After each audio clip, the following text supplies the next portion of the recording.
تین برقع پہننا. آج کل خواتین مختلف رنگوں کے برقعے پہنتی ہیں.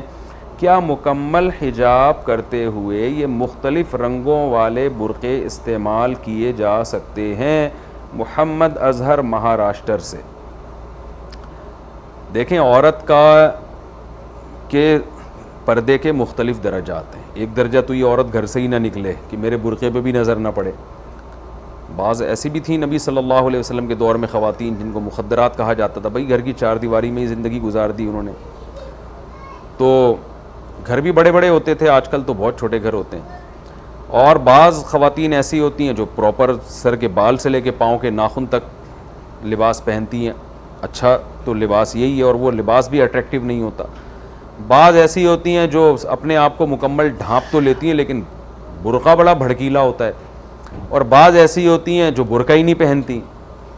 اور بعض ایسی لیکن پراپر لباس پورا پہن لیتی ہیں. بعض ایسی ہوتی ہیں جن کا لباس ہی آدھا ہوتا ہے.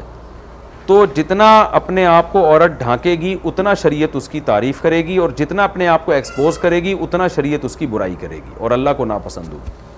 تو اس لیے جو بھڑکیلے برقعے پہن رہی ہیں وہ کم از کم ان عورتوں سے تو اچھی ہیں جو برقع ہی نہیں پہن رہی، لیکن ان عورتوں سے بری ہیں جو سادہ برقعے پہنتی ہیں، کیونکہ وہ برقعوں میں بھی بعض دفعہ بڑی اٹریکشن ہوتی ہے. تو اس لیے جو رنگین برقعے پہنتی ہیں میں ان کی اس حوالے سے تو تعریف کروں گا. چلو بھائی، اس سے اچھا ہے کہ نہ پہننے والوں سے تو اچھا ہے.